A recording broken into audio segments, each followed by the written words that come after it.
right, so that first riff was Crazy Train from Ozzy Osbourne, but the riff was played by Randy Rhoads. And the second piece was the main melody in the Halloween theme by John Carpenter. The first similarity is that they're both in F sharp minor, in particular, F sharp natural minor. And we hear the same interval combinations for the first little bit of each melody.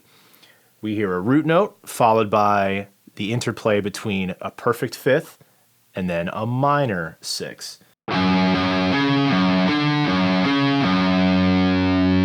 Just that first little bit sounds pretty much like the Halloween theme. It's in a deeper octave, but the interval combinations are the same.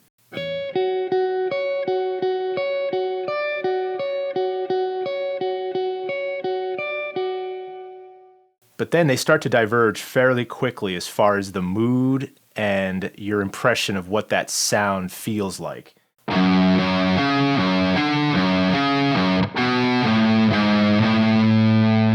So right there, you get the A in this case, and then you get a G sharp, and that is a minor third and a major second. So you start getting more color and more context surrounding that riff almost immediately.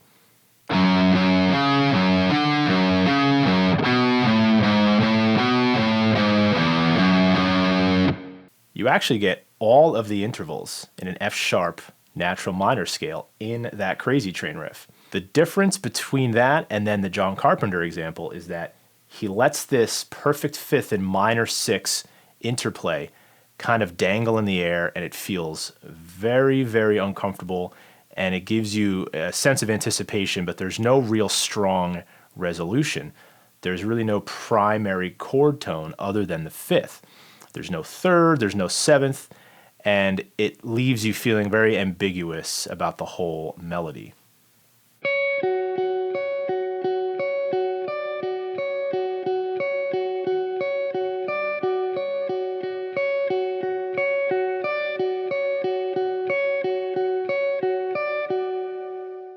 There is no resolution, and there's no kind of happy ending to what you're expecting from the beginning of that Halloween theme, whereas in the Crazy Train riff, you are getting some kind of resolution and a lot more context because all of the other notes from the particular scale are being included as time goes on through the riff. The other important difference is that when Crazy Train keeps going through the song, it shifts to its relative major key into A major. So the whole mood of the song brightens up fairly quickly.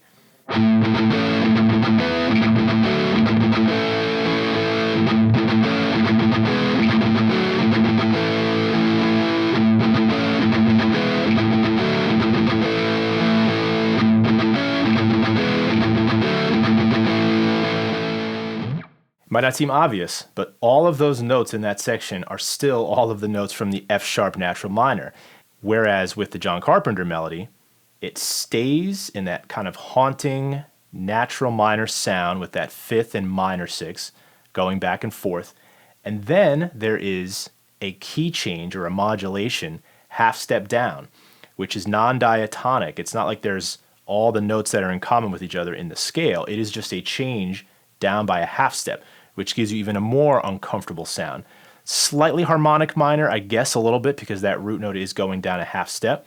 So you hear this perfect fifth, minor six to the root, and then the next change is going down by a half step. So there are some commonalities there with that harmonic minor scale, but still it is a little bit different. It's more of a complete key modulation to F natural minor.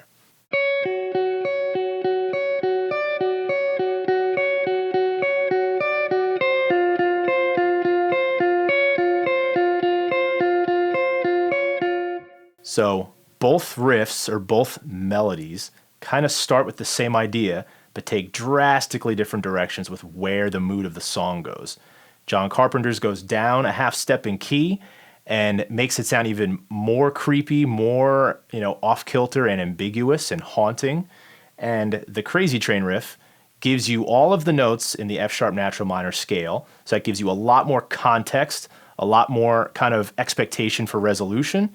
And then it quickly shifts into the relative A major key, which is obviously a lot brighter. So an interesting take on how the same idea written around the same time. I think those riffs were kind of written 3 years apart from each other. So very similar starting point, very similar time and culture, but totally different directions where those songs go.